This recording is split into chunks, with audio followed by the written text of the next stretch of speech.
Ephesians 6, verse 10 and 11. Ephesians 6, verse 10 and 11. Kunana dito, finally be strong in the Lord and in the strength of His might. Put on the full armor of God so that you're able to stand firm against the schemes of the devil. Niya po Diyos mong bendisyon iti sasaw na. So, sa ating pagpapatuloy sa ating verse by verse study, ay atin yung tignan yung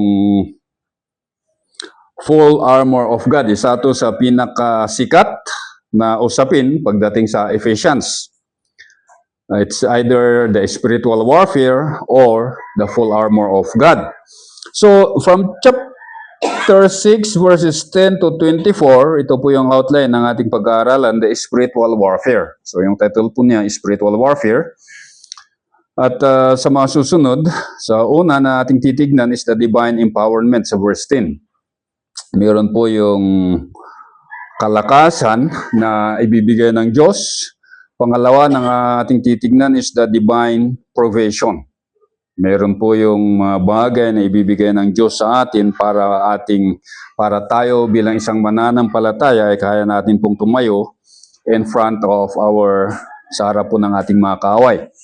Pangatlo, na ating titignan sa verses 18 to 20. So, yung una, the divine empowerment, verse 10. The divine provision, verses 11 to 17. The divine, sa verses 18 to 20, the divine reinforced prayer. Na even in our prayer, yung kalakasan na manalangin ay nanggagaling din sa Diyos. Hindi po sa atin. At saka panghuli, yun yung conclusion and benediction sa verses 21 to 24. So, ito po yung outline ng ating pag-aaralan sa panghuling mga versikulo of chapter 6. So, una, sabi po, finally, be strong in the Lord and in the strength of His might. Mas gusto ko yung translation ni Woest sa Erdsman. Sabi niya, finally be constantly strengthened in the Lord and in the active efficacy of the might that is inherent in Him. So, be strengthened in the Lord. So una, nakita natin, sabi nga natin kanina, is the divine empowerment. Kasi kung babasahin nyo, sa inyong mga translation, ewan ko sa King James, di ko alam kung anong ginamit nila, parang halos pareha sa ata sa Nasby, na sabi doon, be strong in the Lord. Parang isang kautusan na sinasabi na kailangan malakas tayo or magpalakas tayo sa Panginoon. Parang tayo yung gumagawa ng hakbang para tayo ay lumakas. But actually, hindi po. So, una, sabi po, finally. Ito na yung conclusion, sabi ng mga maraming theologian. Finally. So, the word finally, nagkakaroon lang to ng translation. Sabi doon. Kasi kung titignan natin, bago yung word na finally, binigay yung mga doktrina from chapter 1 to chapter 4. And then, yung mga practical application ng doctrine. So, nabigay yung doktrina, nabigay yung practical application. So, sabi niya, ito na. Ano yung susunod na ito na? Ito na, masusubukan na kung paano natin talagang i-apply yung mga doktrina at saka yung mga proper application ng salita ng Diyos. In the sphere of the spiritual warfare. Kasi, di natin talaga masusubukan yung kaalaman natin sa salita ng Diyos at saka di natin makikita kung totoong ina-apply natin yung salita ng Diyos apart from spiritual warfare. Yung sabi nga natin, yung pakikibaka natin spiritually. So, sabi natin, from chapter 1 verse 4 to chapter 1 to chapter 4 verse 24, ito po yung status of the new creation. na kung saan nakita natin that God chose us in Christ from before the foundation of the world. And then, dinagdag tayo or we become a member of the body of Christ sa pamamagitan ng kamatayan ni Kristo sa kanyang pagkalibing at pagkabuhay muli. And then, from chapter 4 verse 25 to chapter 6 verse 9, ito yung practical exhortation kung paano tayo mamuhay bilang isang mananampalataya, imitating God. At sa ngayon, from chapter 6 verse 10 to 24, ito na yung unseen spiritual battle.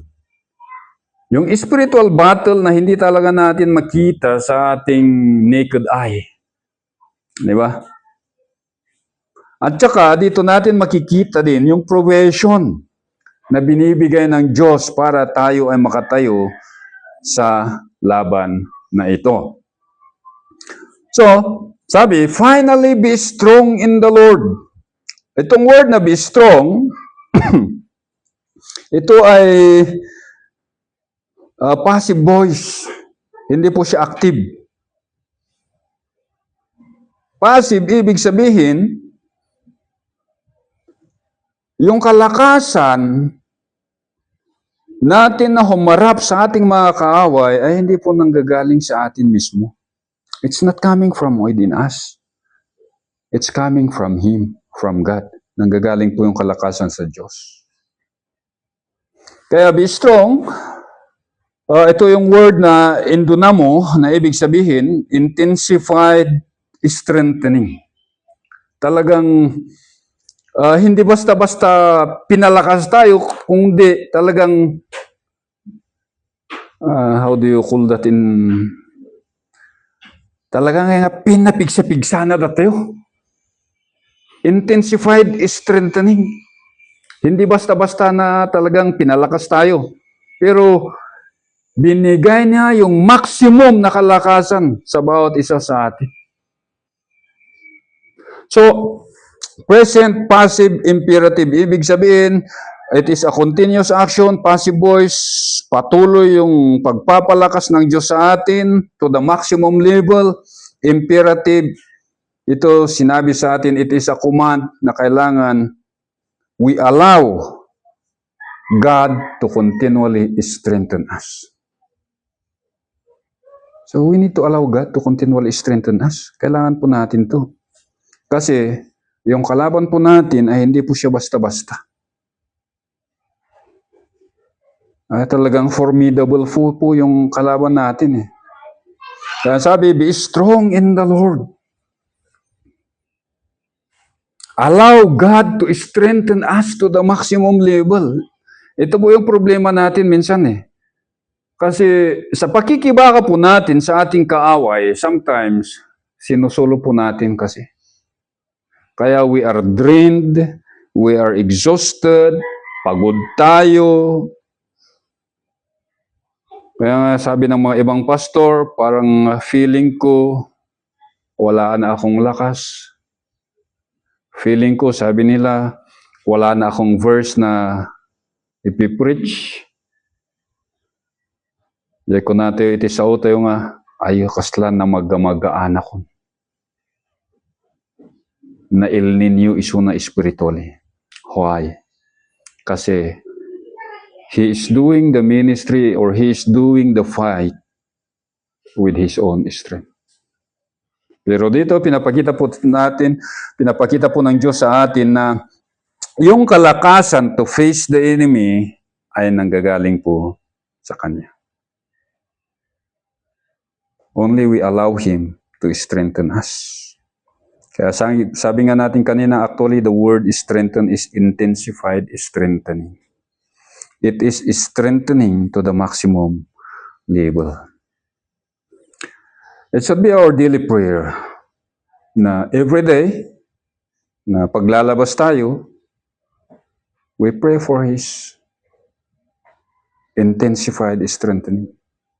Na siya yung kasama natin nalalabas sa ating mga tahanan habang gagawin yung mga kailangan nating gawin sa buhay na ito.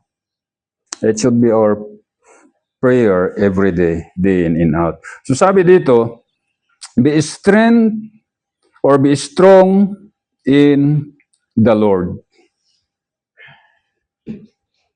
Ito po din yung sabi ni Pablo sa Philippians 4:13. Anong sabi niya? I can do all things through Him who strengthens me. So in the ministry, kasi ang usapan po dito sa Philippians chapter 4 verse 13, ministry po ito . Hindi po to palakasan, hindi po ito kung ano-ano. The context is the ministry. Kasi nga alam po natin, Paul is in prison.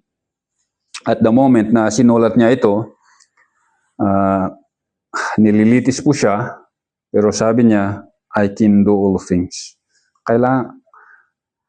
Malalagpasan ko ang lahat ng mga ito sa pamamagitan ng kalakasan na nanggagaling sa Kanya. God continually strengthen him. So ito din yung sabi niya sa 1 Timothy chapter 1 verse 12. Sa 1 Timothy chapter 1 verse 12, sabi niya, I thank Christ Jesus our Lord who has strengthened me because He considered me faithful, putting me into service. Siya yung nagbibigay sa akin ng kalakasan. So, the ability to do, kay Pablo, hindi nanggagaling sa kanyang sarili. Alam natin, si Pablo, siguro sa kapanahonan natin, he is a lawyer by profession. At saka kung sa yaman, talagang mayaman naman siya .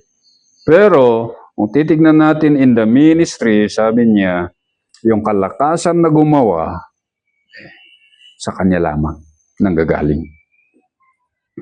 Sa 2 Timothy chapter 4 verse 17, ito din yung sabi niya, but the Lord stood with me and strengthened me, so that through me the proclamation might be fully accomplished, that all the Gentiles might hear, and I was rescued out of the lion's mouth.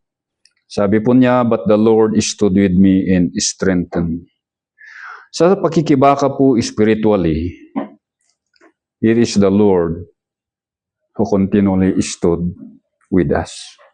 Minsan di po din natin nakikita . He is our unseen source of strength to fight our unseen enemy na si Satan. So sabi, be strong in the Lord. Nakikita po natin ito. In the Lord ay local dative of spare na ibig sabihin sa loob ng Panginoon. So outside of the Lord, wala po tayong kalakasan. So do not dare, wag po natin sanang gawin na makibaka na wala tayo sa loob ng Panginoon. We should always fight the battle in the Lord. Sabi dito in the Lord that He is our ruler, He is our provider. Kasi Lord ang nagamit dito . Ibig sabihin, He is our supreme authority.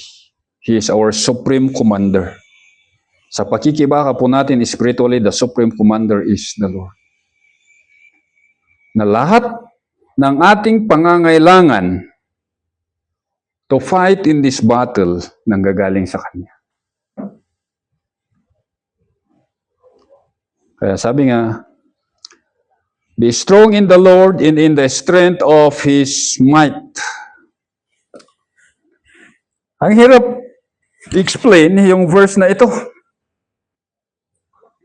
Sabi, be strong in the Lord, possible siya. Kailangan po natin mabigyan ng kalakasan, or the Lord will strengthen us to the maximum level. At saan nanggagaling tong kalakasan na ito sa Panginoon? Sabi po, in the strength of His might. Meron po siyang parabang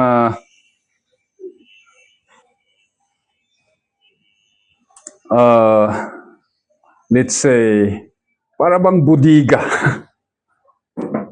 or Ah, amo yun, ko. Di pagapon, tidanom, ti bagyo, ko. Di kabuyaw.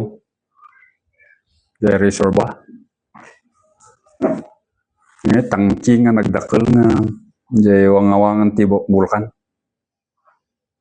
So, ang sinasabi po dito, in the strength of His might, ibig sabihin na God has a reservoir at dangay isuna iti kuna tayo ngay nga storehouse o no amo pwede tan no anya ti kaya na ipakita dito but there is that source of unlimited strength. Wala pong blackout, wala pong talaga nga tuloy-tuloy, it's continuous. Kasi hindi po nauubusan yung kanyang source of strength. In the strength of His might. Kasi yung kanyang kalakasan ay hindi po nababawasan kahit lahat ng mga Kristiyano we derive our strength from that source. It is always full. Hindi po nagkukulang. It is continually sufficient for every Christian. Kaya wag po nating sabihin na baka maibusan niya po Diyos iti panakabalin. He will never be lacking strength. Kasi unlimited po yun yung tunay na unlimited. Yung unlimited na load ninyo, pag natapos na yung oras niya, wala na yung unlimited. Yung unlimited source of strength, hindi po siya nauubusan. It continually strengthens every believer. Kaya ito po yung prayer ni Apostle Paul, led by the Holy Spirit sa Ephesians chapter 1, verse 19 to 21.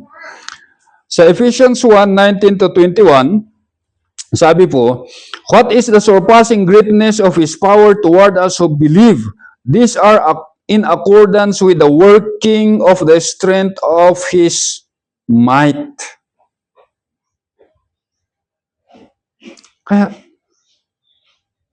the strength of His might.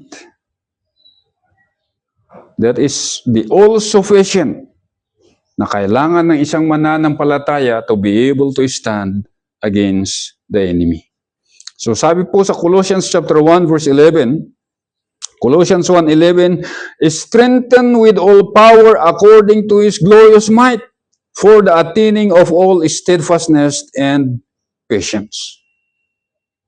Strengthened with all power. Kaya wala pong Kristiyano na magsasabi na, wala akong kalakasan na magpatuloy na manilbihan sa Diyos. Kasi all the strength, lahat po ng kalakasan na kailangan po natin para makibaka at para magpatuloy sa ating paninilbihan sa Diyos, ay andun lahat. It is given. Ang problema po kasi sa atin, minsan, palagi po tayong lumalakad na naayon sa ating laman.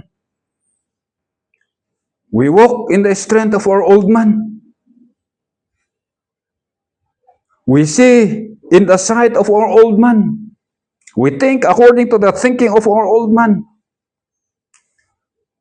Kaya yun, minsan talo tayo. Kaya yung challenge po sa atin, kailangan po natin lumakad na naaayon sa kalakasan na kanyang binibigay sa atin bilang isang mananampalataya. So finally, sabi nga, be strong in the Lord and in the strength of His might. We continually allow the strength of the Lord continually strengthen us. Put on the whole armor of God so that you will be able to stand firm against the schemes of the devil. So ito na yung provision ng Diyos. In the spiritual warfare, meron po yung nabigay na provision, sabi po, the full armor. The full armor of God. So, una sabi, put on the full armor of God so that you will be able to stand firm against the scheme of the devil. Put on. Yung word na put on, ibig sabihin, idamit mo. You clothe yourselves as a garment. So sabi po, this is, kanina, yung be strengthened in the Lord, passive yun. Pero ito, middle voice. Ibig sabihin, na middle voice ay we have a deliberate and voluntary decision to make. Na kailangan po natin idamit itong full armor na ito. So bigay po ito ng Diyos. So sabi, put on the full armor. It is an aorist imperative. Ibig sabihin, it is a command with a sense of urgency. Na kailangan gawin na natin to. Hindi na natin ipagpaliban pa or ipagpabukas pa. We have to do it. And actually, the word put on, or put on the whole full armor of God, siguro, let me say na this is or equal of the command na put on the Lord Jesus Christ. Na kailangan idamit po natin si Kristo. So idamit po natin yung full armor ng Diyos. So ito ay binigay po ng Diyos sa atin, this full armor, na kailangan po natin idamit. And it is our responsibility to clothe ourselves with this complete armor of God. So the full armor. The full armor, ibig sabihin, kompleto. Kailangan lahat ng mga nasabi sa susunod na verses ay kailangan idamit po natin. Meron yung protection sa ulo, meron yung protection sa breastplate, meron yung protection sa paa, sa loins, nasabi, there is the shield and the sword. So lahat po, full armor ibig sabihin, talagang we must be completely dressed according to the dress of that Roman soldier. Na kailangan lahat ng mga ito ay nasa atin. And actually, kung titignan natin, yung full armor is singular, na ibig sabihin, one missing part, hindi na full armor yun. Kulang na kulang. Kaya, this full armor is inseparable. Kailangan lahat ng mga ito andun sa atin. Kailangan na idamit natin. Kasi, a Roman soldier that is fully armed or naka-full battle gear is ready for war. Pero kung hindi siya naka-full battle gear, ibig sabihin, relax lang siya. Kaya, ang isang mananampalataya, sabi po dito, ay kailangan idamit ninyo itong buong armor ng Diyos, na ibig sabihin, we are continually ready for spiritual battle. Wala pong Kristiyano na pa-relax. Relax. Laging handa po ang isang mananampalataya. So the full armor implies that it is complete and it gives full protection to the Christian. Kaya nga sabi full armor. At itong full armor, in the genitive case of God, sabi, it is a genitive of possession. Ibig sabihin, itong full armor na ito, it belongs and it is owned by God Himself. Na even in the Old Testament, ito po yung kanyang damit. Sa Isaiah 59 verse 17, kung babasahin nyo doon sinabi that God clothed Himself with this armor. Just imagine, na tayong mga mananampalataya ay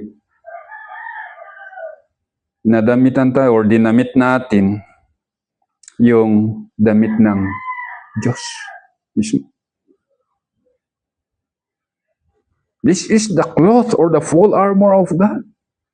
Pero binigay niya po sa ating mga mananampalataya. So, we see that God did not only save us for heaven, but He also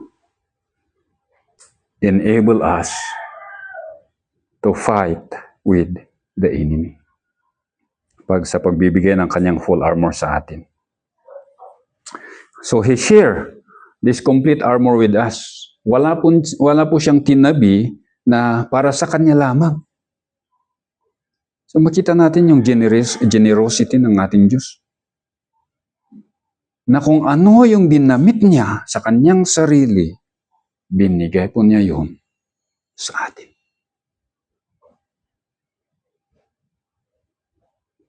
Ano yung purpose niya?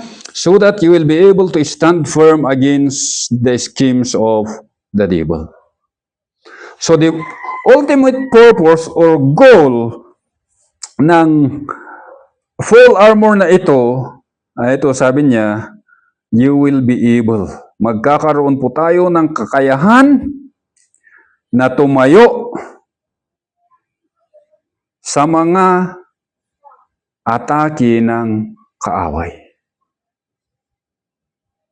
So you will be able, so kung titignan natin yung play of words here, yung be strengthened is passive. Yung put on, middle voice. So balik ulit dito, magkaroon kayo ng kakayahan or you will be able, balik siya sa passive. Na ibig sabihin, yung kakayahan na tumayo, nanggagaling sa Diyos pa rin.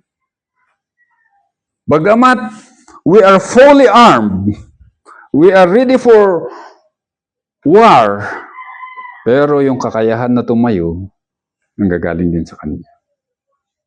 Parang ganito. God continually strengthen us to the max.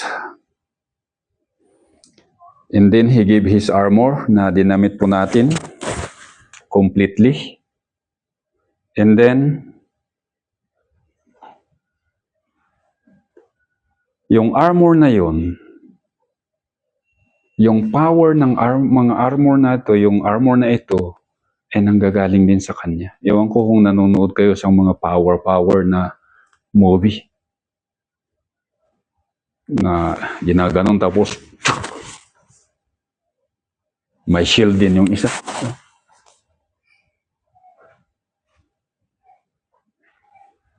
At makita niyo na yung mga power nila ay hindi na meron yung source, di ba? May source yung power nila. Na hindi na kaya nila, hindi na yung panahon na yung meron yung time na parang talo na sila, pero sabi nila, bigyan mo ko ng kalakasan. They call out their kung sino man yung source ng power na yun, bigla silang magkaroon ng kalakasan muli. Yun. Parang, so, you will be able, passive voice, na God continually strengthen that armor in order for us to stand.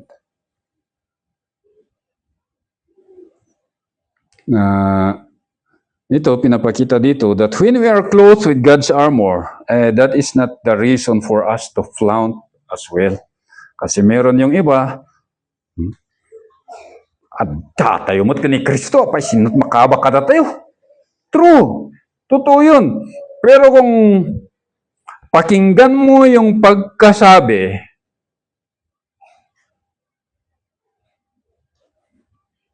it is not said in a humble way. Kasi lang ay di weaponize the name of Christ mismo. Although Christ is our armor, pero minsan, yung mga ibang Kristiyano, they use it as a weapon to attack their fellow Christian. Bis nga, ni Satanas ti kalaban katahanan, tadya kadwa nga Kristiyano. Kaya mga kapatid, ito, makikita natin dito yung kung paano natin gamitin yung full armor na ito. Nawa, we should not use it, sabi nga, arrogantly. Na para tayong walang katapusan. The full armor is given to us in order for us to be humble. Na ibig sabihin, makikita po natin ng ating sarili ay wala po tayong kakayahan na tumayo sa harap ng ating kaaway, maliban lang sa kalakasan na nanggagaling sa Kanya, maliban lang sa full armor niya, maliban lang sa kakayahan na Kanyang ibibigay sa atin. So that you will be able to stand firm against the schemes of the devil. So in the spiritual warfare,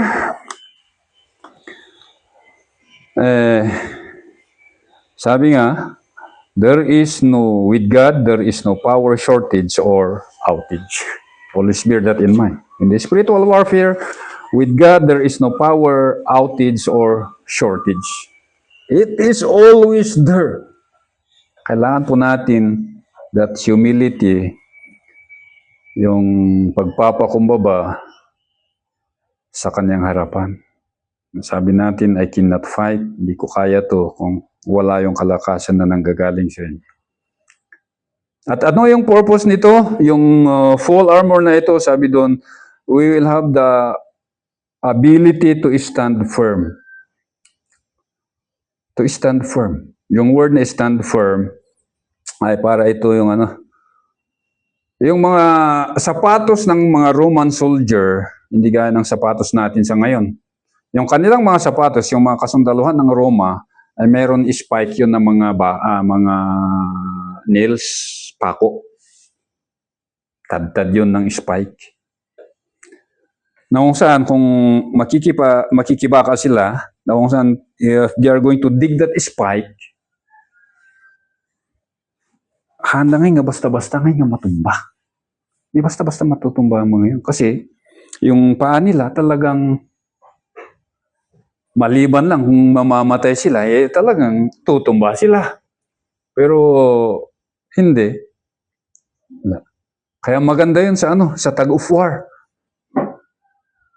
Kung gusto nyong manalo sa tug of war, huwag lang sa simentado Kasi hindi obra yun. Sa lupa. Kasi noon, bihira yung simentado na war zone. Kadalasan sa open field. So, sabi dito, to stand firm. Na magkaroon po tayo ng kakayahan, yung stand firm dito, it suggests a determinate decision to dig the spike of his spiritual shoes to the ground, and thus defensively and perseveringly hold his spiritual possession firmly and immovable regardless of the variegated scheming of the enemy. Kasi ang dami po yung attack ng enemy. Kaya kung very loose yung yung paa mo, talagang tutumba ka. Tutumba ka talaga. Pero with His strength, with His full armor, we can stand firm. Sabi po dito, against the scheme. Ano ba kasi yung scheme? Ito po yung methodia. Methodia, ibig sabihin na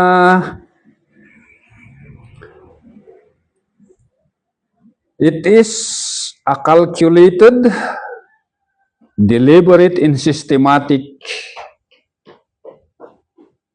na panloloko or cunningness, craftiness, and deception. Hindi po basta-basta ito. It is deliberate, calculated, systematic, craftiness, cunning, and deception. Na ito po yung sumisira sa lakad ng mga mananampalataya. Sa ating mga tayo bilang isang mananampalataya, and it destroy our testimony. Kaya scheming, particularly ang scheming dito, it refers to craftiness, cunning, and deception. na ito po ay sinisira yung doktrina natin. It is from grace to merit system. Sinisira po yung walk of obedience natin from a wholehearted obedience to a mere half-hearted compliance. At sinisira din nito yung ating mga testimony from Christ's righteousness to self-righteousness. Na minsan ganito yung nangyari. Kasi the method of Satan ay hindi po basta-basta. Way back from the beginning, lies, and deception. Paano ba na-deceive si Eva? Lies, sa kasinungalingan. Satan is the father of all lies. Paano na-deceive yung mga Israelitas? Lies. Paano na-deceive? Paano tayo na-deceive minsan? It is because of lies. Kasi, ang nagamit po dito, the devil. Against the scheming of the devil, hindi po Satan yung nagamit dito, kundi devil. Na ibig sabihin, devil is to cast between, or to cast words between the accuser or the slanderer. So the devil directly applies to deception, accusation, and temptations. So yung kanyang scheming directly is deception, accusation, and temptations. Deception, that is lies, accusations. Sinabi niya, totoo ba na ikaw ay Kristiyano? Totoo ba na ligtas ka? Totoo ba na ikaw ay ganito? It will question our status in Christ. And temptation, alam po natin kung ano yung temptation. He apply lies kung ano yung gusto ng ating katawan. Lupa.